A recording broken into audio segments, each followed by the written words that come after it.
Bonjour à tous, ici Richard 21 alias Gromy pour l'artiste autodidacte. Et aujourd'hui c'est le premier épisode de C'est quoi ta brosse? Un nouveau type de vidéo sur cette chaîne qui va vous parler à chaque fois d'une brosse en particulier, de ses avantages, ses inconvénients, de qui les utilise et pourquoi. Et je finirai cette vidéo par un petit défi que je vous propose de relever. Et je vous propose de poster les résultats de ce défi sur le groupe Facebook de l'artiste autodidacte. Et je vous montrerai les différentes participations dans une vidéo prochaine. Peut-être pas la prochaine parce que je vais vous laisser un petit peu de temps pour ça. Mais certainement au début de mois prochain, je vous posterai les participations que j'aurai reçues. Donc la brosse dont je vais vous parler aujourd'hui, c'est la brosse que j'ai utilisée pour faire cette image et celle-ci. Et c'est une brosse qui est utilisée par Black Frog, donc Igor Alban Chevalier. Elle est également utilisée par Niklas Johnson et certainement plein d'autres artistes. Et il y a une petite variante de cette brosse qui est utilisée par Avery Coleman ou Feng Zhu ou d'autres artistes encore. Donc la brosse dont je vais vous parler aujourd'hui, c'est celle-ci. C'est la brosse ronde de base qu'on peut trouver sur tous les logiciels de peinture numérique. Et donc qui permet de faire ce genre de choses. Donc des pleins, des déliés, et c'est une brosse qui va être ronde de base, mais qui va juste changer de taille avec la pression du stylet. C'est une brosse qu'on utilise à la base surtout pour faire de l'ancrage, mais c'est une brosse qui peut servir pour peindre également.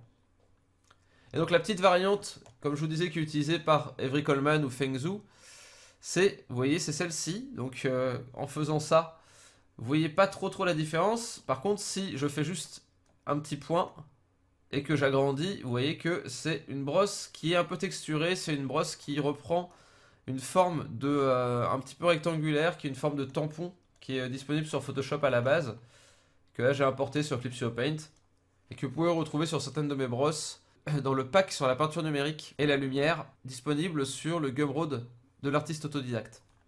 Et donc moi celle que je vais utiliser principalement, c'est la brosse qui est vraiment ronde. Donc vous voyez là, si je fais juste un petit point, ça fait vraiment des points ronds. Donc ça c'est vraiment extrêmement basique comme brosse. Et après pour peindre avec, l'idée c'est de changer l'opacité manuellement. Donc de la mettre par exemple à 50% d'opacité. Vous voyez qu'à partir de là, on va pouvoir commencer à faire du modelé, du dégradé, etc. En reprenant les teintes qu'on trouve au milieu et en peignant avec. Vous voyez là, je suis en train de faire un modelé. En fait, cette brosse-là, elle peut paraître assez sèche et dure à utiliser dans un premier temps. Mais en fait, c'est aussi une brosse qui va reproduire relativement fidèlement ce qui va se passer en traditionnel. Puisqu'en traditionnel, si on utilise de la peinture comme de la gouache ou de l'acrylique, on va peindre souvent soit de manière très opaque, soit en glacis. Et les glacis, c'est juste on va rajouter de l'eau. Et donc c'est ce qu'on fait en fait en changeant l'opacité globalement. Là, je mets l'opacité à 80%, ça me fait ça. Je mets l'opacité à 50%, ça me fait ça. Je mets l'opacité à 30%, ça me fait ça. Vous voyez, ça devient de plus en plus clair, mais en fait, ça devient surtout de plus en plus transparent. C'est plus clair parce que le fond est blanc derrière. Et donc après, si je reprends la couleur que j'ai utilisée ici, enfin que j'ai obtenue ici, je vais pouvoir faire des mélanges. Donc avec mon glacis à 30% et de plus en plus transparent. Ça va permettre de faire des transitions douces, alors que ça semble quand même relativement compliqué à faire avec de la peinture opaque. Après, on peut même l'utiliser de manière totalement opaque constamment, hein. C'est ce qu'on peut faire d'ailleurs même en peinture traditionnelle, en utilisant très peu d'eau, en utilisant de la peinture presque brute, pour faire des images qui vont être très tranchantes, on va dire, qui vont être très ciselées, et où on va prendre des décisions assez fortes, comme on en reparlera dans d'autres vidéos dans le mois. Voilà par exemple un exemple de ce que j'ai fait avec uniquement la brosse à 100% d'opacité. Et on peut atteindre une certaine finesse. C'est juste qu'il va souvent falloir changer sa couleur manuellement. Mais c'est un petit peu ce qu'on fait quand on mélange la peinture aussi. Donc ça peut paraître dur, mais vraiment je vous encourage tous à essayer cette brosse, parce qu'il y a pas mal d'avantages. Il y a évidemment quelques inconvénients, mais il y a surtout pas mal d'avantages, donc je vais vous en parler juste maintenant. Les principaux avantages de cette brosse, c'est qu'elle vous oblige à réfléchir à ce que vous faites.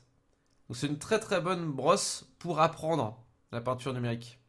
Et surtout pour apprendre à peindre, globalement. Pas la peinture numérique en soi, c'est surtout vraiment apprendre à peindre, à poser des couleurs, à réfléchir à une lumière, à se demander comment on va faire telle ou telle transition, etc. On est obligé de réfléchir avec cette brosse-là. Puisque chaque coup qu'on va poser, chaque point qu'on va poser sur la feuille, ça va demander de réfléchir à la fois à quelle forme on va vouloir faire, donc vraiment juste en termes de masse, de forme, mais aussi à quelle opacité on va vouloir la faire. Il va falloir définir ça avant de peindre.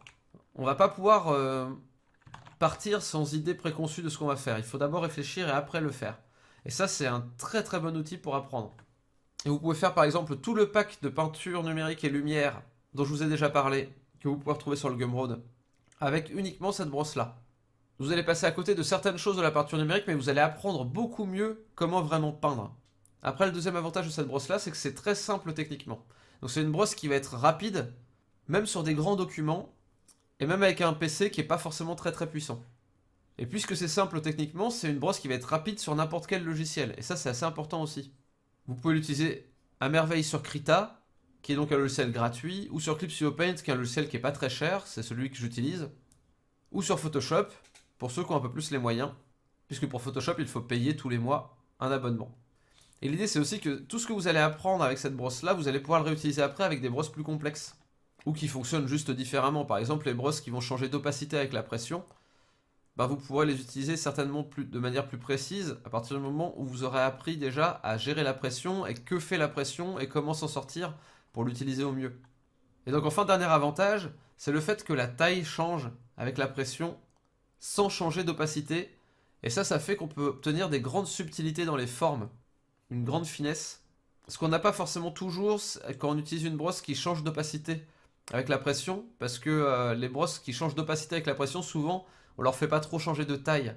Sinon, elles sont difficiles à utiliser.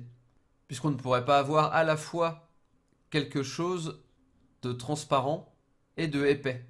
Donc à mon sens, cette brosse que je vous montre, c'est la meilleure brosse pour commencer la peinture numérique et c'est aussi pour ça que je vous en parle en premier. Je vais continuer ce format dans les mois à venir avec d'autres types de brosses et avec des brosses de plus en plus complexes ou subtiles ou qui demandent un petit peu plus de connaissances à mon sens. Après, il y a quelques inconvénients à cette brosse. Le principal inconvénient, c'est qu'on peut rien cacher. On peut pas cacher ses faiblesses techniques par des effets de brosse. C'est une brosse qui peut être assez ingrate si on n'est pas compétent, si on n'a pas de connaissances. Donc c'est pour ça que je vous dis aussi que c'est une brosse qui est très bien en complément du pack sur la lumière et la peinture numérique que je vous ai créé. Puisque le pack est là pour vous apporter les connaissances théoriques. Et après vous pouvez les exploiter avec cette brosse au mieux. Un autre inconvénient qu'il y a, c'est qu'il n'y a pas de texture. Donc c'est quelque chose qui peut se régler un petit peu avec la variante, qui a un petit peu plus de texture. Mais globalement, c'est surtout une brosse avec laquelle on va faire la texture à la main. Donc ça permet certes un petit peu plus de maîtrise sur sa texture, puisqu'on l'a fait à la main. Par contre, ça peut être un peu plus long. Et pour faire du concept rapide, c'est pas forcément le mieux. Et après, dernier désavantage de cette brosse, c'est que c'est assez difficile de faire des transitions douces, parfaites. Mais en même temps, les transitions douces parfaites, des fois, ça peut avoir tendance à faire un peu trop numérique et à perdre en nervosité un petit peu. Donc c'est bien pour certains styles, un peu moins bien pour d'autres. Mais globalement, on peut faire un peu tout avec cette brosse-là. C'est juste que certaines choses vont prendre un petit peu plus de temps. Il y a d'autres brosses qui vont nous faire gagner du temps sur certaines choses. Mais encore une fois, les brosses qui nous font gagner du temps, si on n'a pas la théorie derrière, ça nous fait gagner du temps pour faire quelque chose qui ne va pas forcément être très bon à la fin. Donc on a aussi une meilleure idée de notre vrai niveau, je pense, avec une brosse très simple comme celle-ci. Donc ensuite, je vais vous montrer quelques petites astuces pour utiliser cette brosse au mieux et pour mieux réaliser le défi dont je vais vous parler juste après. Donc les astuces pour utiliser cette brosse, et pour faire par exemple un dégradé. Donc là je vais essayer de faire un dégradé qui va du blanc au noir sur cette zone là. Donc la première chose que je vous conseillerais, c'est de vous familiariser avec les raccourcis qui permettent de changer d'opacité. Sur Photoshop et Clip Studio Paint, je ne sais pas si c'est de base mais il me semble que oui. Avec le pavé numérique, vous pouvez changer l'opacité. C'est-à-dire qu'avec le 0 vous êtes à 100%, 9 à 90%, 8 80%, etc. etc. etc. jusqu'à arriver dans 30, 20 et 10%. Donc là, c'est vraiment une opacité différente. C'est-à-dire que si je crée un calque en dessous et que je peins en rouge, vous voyez que c'est bien de l'opacité et non de plus en plus clair. C'était bien du noir pur qui était de plus en plus transparent. Ce qui est très différent de si c'était de plus en plus clair. Donc sur Krita, ces raccourcis-là n'existent pas. Par contre, il y a I et O qui vous permettent d'augmenter et de réduire l'opacité par tranche de 10%. Donc une fois que vous êtes un peu familiarisé avec ce concept d'opacité et les raccourcis qui vont avec, on peut commencer avec une brosse par exemple à 70% et prendre du blanc pur pour aller sur cette barre noire là que j'ai fait. Vous voyez, ça crée un gris avec 30% de noir et 70% de blanc puisque j'ai mis 70% comme opacité. et j'ai pris du blanc pur. Si je repasse une deuxième fois, vous voyez qu'on a une valeur intermédiaire qui va arriver. Là, on arrive à presque 90% de blanc. Si je prends le gris intermédiaire ici, et donc là, je prends plus du blanc pur, mais le gris, je peux peindre d'un côté et de l'autre. Et vous voyez que d'un côté comme de l'autre, ça va être utile pour me rapprocher, pour créer une transition entre les deux. Donc après, je peux reprendre la couleur du milieu, repartir par là, repartir par là. La couleur du milieu ici, repartir par là, repartir par là. Et vous voyez que là, on commence à avoir des dégradés qui commencent à se former.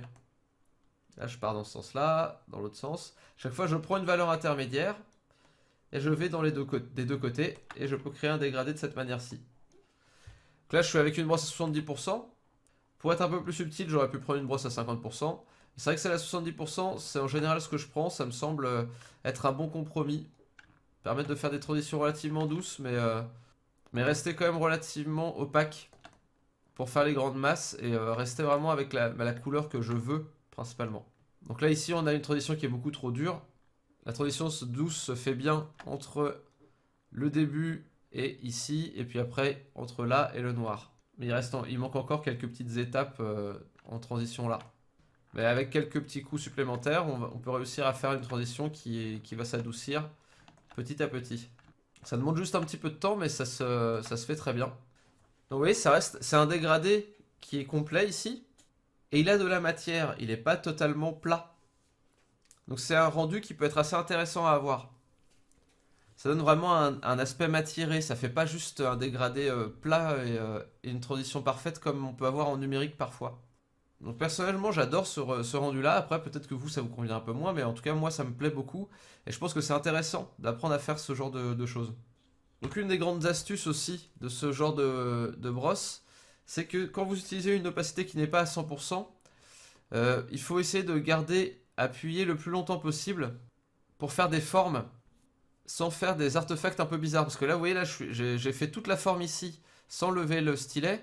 Par contre, si j'essaie de faire la même en plusieurs fois, tout de suite, ça va nous donner quelque chose de beaucoup moins propre.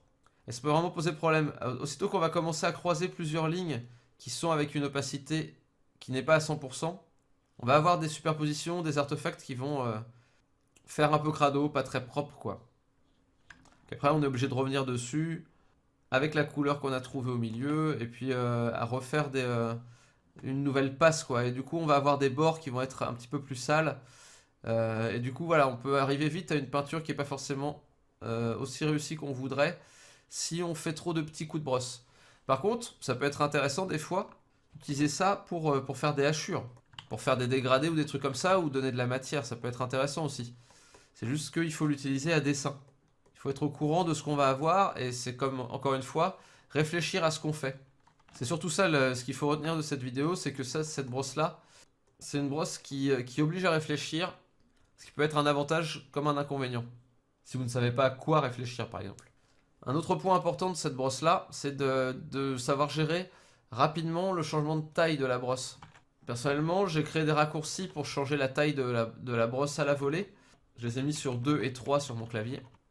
C'est un raccourci que vous pouvez changer dans n'importe quel logiciel, donc faites-le. C'est un raccourci qui vont vous servir de toute façon avec n'importe quelle brosse pour peindre de manière efficace en numérique. Donc voilà pour les petites astuces. Maintenant, on va passer au défi. Donc le défi que je vous lance, disons jusqu'au mois prochain, c'est de faire au moins une image avec uniquement cette brosse. Et donc en changeant l'opacité manuellement. Donc vous pouvez faire les choses de plusieurs manières différentes. Vous pouvez vous dire que vous allez faire une peinture avec uniquement la brosse à 100% d'opacité. Vous pouvez aussi faire avec des variations d'opacité si vous voulez. Ce que je vous conseille, c'est déjà dans un premier temps d'essayer de faire un dégradé avec cette brosse-là, juste pour vous faire la main dessus. Après, c'est possible, si vous n'êtes pas encore à l'aise, de faire par exemple une sphère, d'essayer de faire une sphère. J'en ai fait quelques-unes personnellement. Ensuite, vous pouvez passer à une étude. Et enfin, vous pouvez faire une image d'imagination complète. Et donc ça peut se combiner avec tout un tas de choses. Ça peut se combiner avec le fait de faire des études sur un sujet qui vous intéresse particulièrement, évidemment. D'ailleurs, pour l'étude, là, vous pouvez vous faire uniquement de la copie et vous concentrer sur l'utilisation de la brosse. Puisque là, l'idée, c'est de progresser toujours sur une chose à la fois. Donc là, si c'est une brosse que vous n'arrivez pas encore à maîtriser, bah, vous pouvez vous concentrer sur la brosse. Et donc faire de la copie, plutôt que d'étudier vraiment le sujet. Et pour l'imagination, bah, prenez un thème qui vous parle. un thème sur lequel vous êtes relativement à l'aise. Et je pense que vous allez pouvoir certainement découvrir la force de cette brosse. Et peut-être que ça va vous aider à comprendre aussi des choses sur votre style. C'est tout ce que je peux vous souhaiter. Donc voilà, merci à tous d'avoir regardé cette vidéo. N'hésitez pas à venir faire un tour sur le groupe Facebook de l'artiste autodidacte. Vous pouvez poster toutes vos images, discuter sur les cours, sur les vidéos, sur ce que vous voulez d'ailleurs, sur l'art en général. Me poser des questions. Enfin voilà, c'est vraiment un groupe que je veux interactif. Postez tout ce que vous voulez dessus. Tant que ça reste dans les limites de la décence. Puisqu'on est sur Facebook, forcément, pas de nudité. Pas de choses trop violentes, je veux que ça reste quand même un groupe tout public. Sinon, comme je vous disais au cours de la vidéo, vous pouvez toujours aller voir les différents packs Gumroad que je propose, qui reviennent sur les fondamentaux. Les fondamentaux, je ne les traiterai pas dans les vidéos de cette chaîne. Sur cette chaîne, on va parler de tout ce qui va un petit peu au-delà des fondamentaux ou autour du dessin en règle générale. Pour les fondamentaux du dessin et de la peinture, c'est sur le Gumroad qu'il faut aller voir. Donc merci encore, et à la semaine prochaine pour une prochaine vidéo. Ciao!